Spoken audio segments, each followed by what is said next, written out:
Okay, here it is.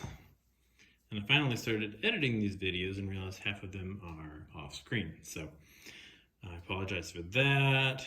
I apologize for talking too quietly sometimes. I apologize for basically just, realizing my camera was in 720p. So this video is in 4K, but it's the first one and it's going to be short. Basically, I did a lot of things wrong. But hopefully, if you actually want to make one of these and you have a lathe, and I guess a Dremel tool, then hopefully this was helpful. I, believe it or not, had never looked online to see if anyone else had done this, and I realized lots of people have done this.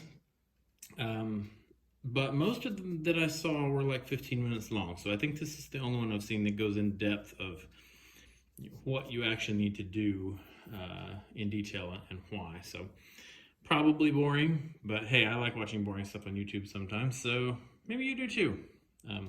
I did say in the comments on one of the recent videos, or the blurb, I guess, at the bottom, if this hits 1,000 views, I will make another one, and I'll replace all these videos, or at least put out additional ones that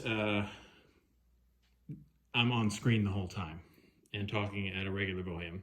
I also wanted to point out, I don't like the way my voice sounds because I have Invisalign right now. So everything comes out like suffering fuckathath.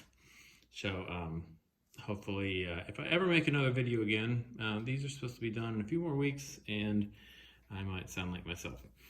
The yellow paint did not turn out the way I wanted it to. It was too yellow, and then when I stained it, it's too red. I'm not fixing it. I might get a marker and redraw the pattern, although right now it looks nice and worn. One of the videos I ended up watching online yesterday, he actually did this with a wood burning tool, which might be correct. I kind of want to see a close-up from the movies because on the printout I have, it's just drawn on there. It's absolutely not cut into it. But I do remember seeing in the movies it looks like it is kind of cut in, and the guy who was making it, I feel like he was cheating. Not really, he did a better job than I do, but he had a wand that he had purchased, presumably from Universal Studios, and he was copying it. So now one thing he did that I'll maybe try next time is he did the same thing I did of finding the width of these, but what he would do is just use the parting tool to cut down to the width he wanted. And then he'd move out from there that way. And he even did these, which I didn't really bother to do those. I just tried to get them close. So that's one idea. I'm sure everybody has slightly different ways of making it.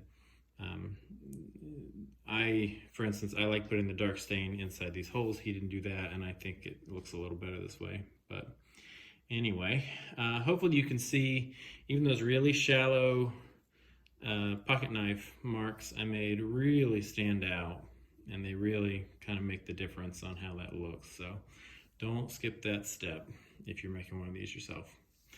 All right, well, that's the last video in this series.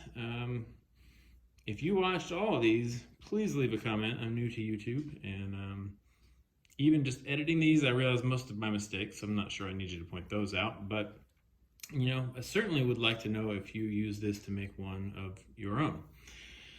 I'm also not sure what I'm going to do with this one, because I've kept the first one I ever made, but I don't need two. So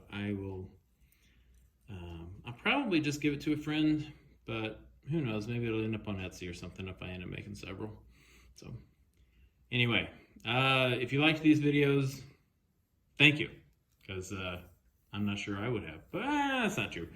I like watching things like this, which is why I decided to make one. Hopefully I'll make another one. I do lots of projects around here. I might even one day finish this guy. It would have been nice to show you the whole thing. So starting kind of halfway seems like cheating, but I might do it anyway. We'll see. Yeah.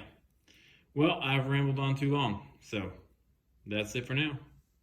Say symptom separa or something. Bye.